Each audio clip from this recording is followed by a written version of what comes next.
Good morning students. हमने chapter 5 में inverse of matrices पढ़ा था और लास्ट वीडियो में हमने करा था एप्लीकेशन ऑफ डिटर्मिनेंट्स। अब नेक्स्ट जो टॉपिक है वो है हमारा solution of system of linear equations. ठीक है, तो सिस्टम ऑफ लीनियर इक्वेशन क्या हो सकता है, मतलब जिसमें मेरे पास इक्वेशंस ज्यादा हो, वेरिएबल्स भी एक से ज्यादा हो। तो अगर मेरे पास देखो a1x plus b1y plus c1z, ठीक है, इज इक्वल टू d1। इसी तरह से a2x plus b2y plus c2z is equal to d2। a3x plus b3y plus c3z is equal to d3। इस तरह से मेरे पास क्या देखें, देखो तीन इक्वेशंस गिवन है, सिस्टम ऑफ लीनियर इक्वेशंस हैं, ये तीनों इक्वेशंस लीनियर हैं। तो सबसे पहले तो ये देखते हैं कि ये जो इक्वेशंस हैं इनको हम होमोजीनियस इक्वेशन कब कहते हैं। देखो ये जो d1 d2 d3 जो है, अगर ये तीनों क्या हो, इक्वल टू 0 हो जाए, अगर ये तीनों d1 d2 d3 किसके इक्वल हो, 0 के इक्वल हो, तो ये जो सिस्टम ऑफ लीनियर इक्वेशन है ये होता है homogeneous system of linear equation. Clear. अगर ये क्या हो, नॉन जीरो हो, तब अपन कहते हैं इसको नॉन होमोजीनियस लीनियर इक्वेशंस। ठीक है, so this system of linear equation is called homogeneous if d1 d2 d3 is equal to 0, otherwise non homogeneous linear equations। ये क्या है, जब होमोजीनियस हो उसकी कंडीशन है। इसके अलावा क्या होगा, अगर ये नहीं है, मीन्स d1 d2 d3 तीनों अगर इक्वल टू 0 नहीं है, तब अपन क्या बोलेंगे, सिस्टम को non homogeneous system of linear equation. अब इनको सॉल्व कैसे किया जाता है, इसके दो मेथड हैं। पहला तो है क्रैमर्स रूल, ठीक है, और सेकंड है मैट्रिक्स मेथड। तो हम फर्स्ट करेंगे क्रैमर्स रूल।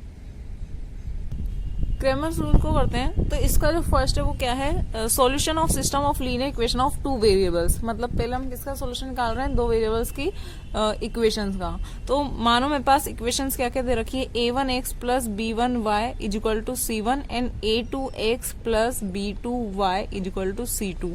ठीक है, ये x और y क्या है, यहाँ पे वेरिएबल्स हैं। तो क्रैमर रूल मतलब मुझे क्या निकालना है, x और y की वैल्यू निकालनी है, यही होता है सॉल्यूशन। जो दो वेरिएबल्स है उनकी वैल्यू निकालना है, क्या है, सॉल्यूशन है। तो x क्या होता है यहाँ पे del 1 upon del and y होता है del 2 अपॉन डेल। अब यहाँ पे डेल क्या होता है, ये जो डेल है वो क्या है, डिटर्मिनेंट है a1 b1 a2 b2, a1 b1 a2 b2। ठीक है, और जो डेल 1 है वो क्या है, c1 b1 c2 c2 b2।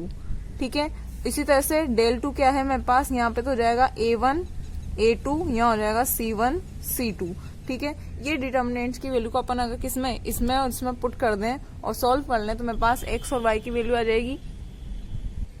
अब तो डेल तो क्या है मेरे पास, ये जो मैट्रिक्स मतलब ये जो है इसकी जो a1 ये कोफिशिएंट है।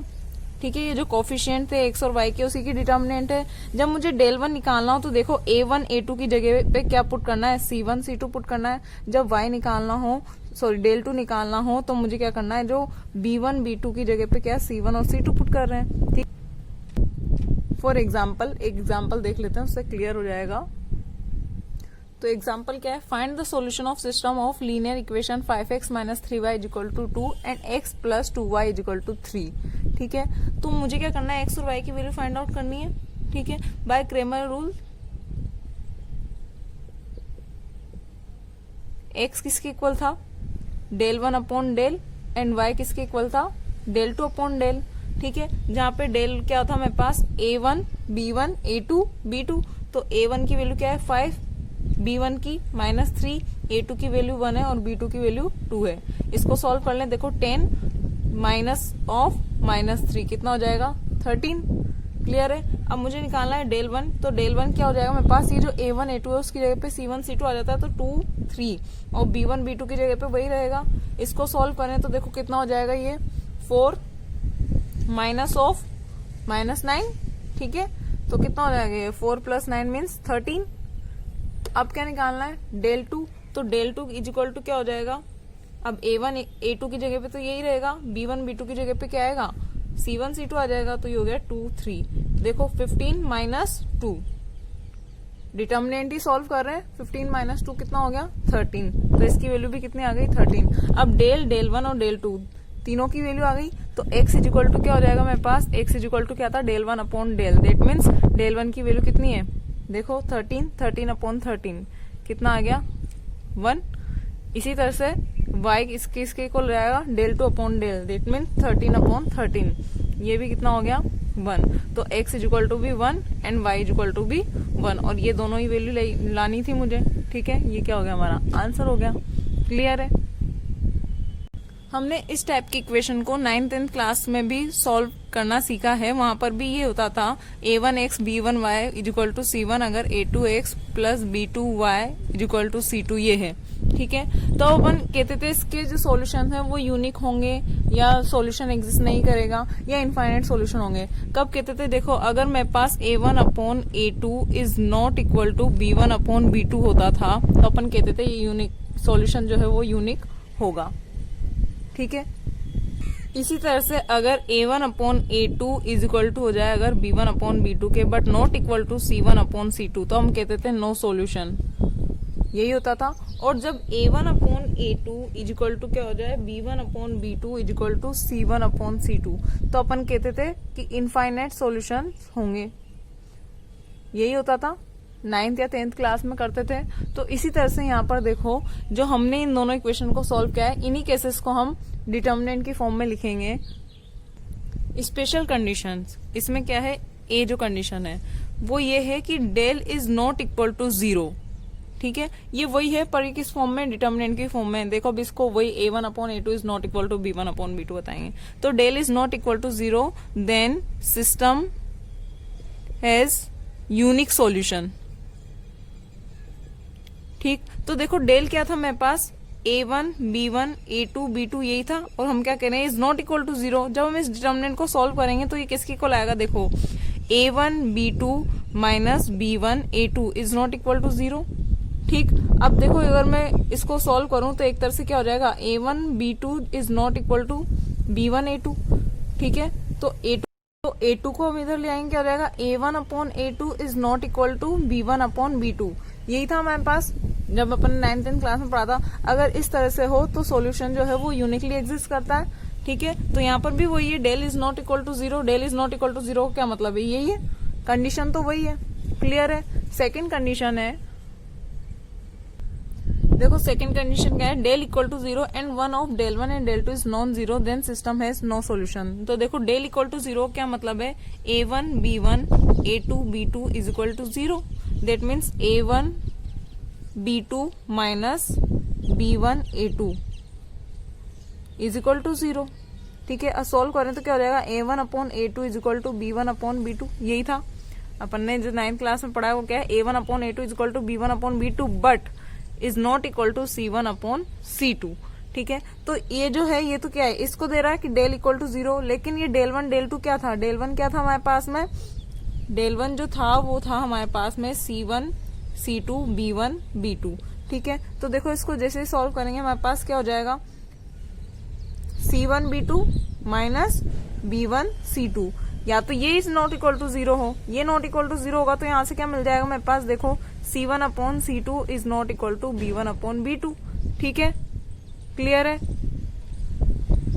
या जो डेल 2 था, डेल 2 इज इक्वल टू क्या हो जाएगा यहाँ पे a1 a2 और c1 c2, ठीक है। ये क्या है, नॉट इक्वल टू 0। देखो यहाँ क्या हो जाएगा, अगर मैं इसको सॉल्व करूं तो इससे क्या मिल जाएगा मुझे, a1 upon a2 is not equal to c1 upon c2। अगर मैं सॉल्व करूंगी नॉट इक्वल टू 0 हो, क्योंकि क्या कह रहे हैं अपन, del 1 del 2 one of del 1 and del 2 is non 0। तो दोनों में से कोई भी अगर क्या होगा, नॉन 0 होगा तो मेरे पास सिस्टम का कोई सॉल्यूशन नहीं होगा, that means system has no solution. तो ये वही कंडीशन बन रही है, del equal to 0, that means a1 upon a2 is equal to, तो क्या हो गया b1 upon b2, but one of them is not equal to 0, इसलिए क्या हो जाएगा यहाँ पे not equal to c1 upon c2। ये दोनों तो इक्वल हैं, लेकिन हो सकता है ये दोनों इक्वल नहीं हो और ये दोनों इक्वल नहीं हो, ठीक है, तो क्या हो जाएगा, नो सॉल्यूशन। क्लियर है। लास्ट कंडीशन है जब डेल इक्वल टू 0 हो, डेल 1 इक्वल टू 0 हो एंड डेल 2 इक्वल टू 0 हो। दैट मीन्स तीनों ही डिटर्मिनेंट जो है वो क्या हो, इक्वल टू 0 हो, तो जो सिस्टम है वो क्या करता है, इनफाइनाइट सॉल्यूशंस रखता है। ठीक है, मतलब सिस्टम के कितने सॉल्यूशन एग्जिस्ट कर सकते हैं, इनफाइनाइट सॉल्यूशन एग्जिस्ट कर सकते हैं। तो डेल इक्वल टू 0 का क्या मतलब है, देखो a1 a2 b1 b2, ठीक है, ये इक्वल टू 0 है। दैट मीन्स यहाँ से अगर मैं इसको सॉल्व करूंगी तो ये आएगा a1 upon a2 is equal to b1 upon b2। ठीक है, डेल 1 इक्वल टू 0 का क्या मतलब होगा, क्या होता है, डेल 1 मेरे पास c1 c2 b1 b2, जब इसको इक्वल टू 0 रखेंगे अपन तो यहाँ से क्या मिलेगा मेरे पास, देखो c1 upon c2 is equal to b1 upon b2। ठीक है, इसी तरह से जब क्या करें हम, del 2 is equal to 0 put करेंगे तो यहाँ से क्या हो जाएगा मेरे पास a1 a2 और ये होगा c1 c2 equal to 0 put करेंगे तो यहाँ से क्या मिलेगा मेरे पास a1 upon a2 is equal to c1 upon c2। तो देखो a1 upon a2 is equal to है b1 अपॉन b2 और b1 अपॉन b2 किसकी इक्वल है, c1 अपॉन c2। तो देखो इन तीनों कंडीशन से क्या हो रहा है, तीनों क्या होंगे, इक्वल आएंगे। तो हम वहां पर तो क्या देखते थे कि जब a1 upon a2 is equal to b1 upon b2 is equal to अगर c1 अपॉन c2 है तो जो इक्वेशंस होती थी वो इनफाइनाइट सॉल्यूशन रखती थी। क्लियर है। तो ये वही चीजें हैं, बस हम किस फॉर्म में पढ़ रहे हैं, यहाँ पे डिटर्मिनेंट की फॉर्म में पढ़ रहे हैं। क्लियर है। अच्छा, जब मेरे पास सिस्टम जो है वो यूनिक सॉल्यूशन रखता है तो हम इसको बोलते हैं कंसिस्टेंट। ये जो सिस्टम है उसको क्या बोलते हैं, कंसिस्टेंट। जब मेरे पास सिस्टम कोई सॉल्यूशन रखता है यानी कि नो सॉल्यूशन, तब इसको बोलते हैं हम इनकंसिस्टेंट। ठीक है।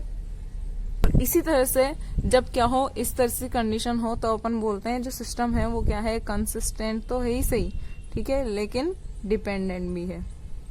यहाँ पे कंसिस्टेंट बट इनडिपेंडेंट। क्लियर है।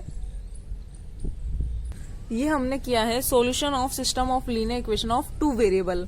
अब हम किसके लिए करेंगे, क्रेमर रूल से करेंगे solution of system of linear equation of 3 variable.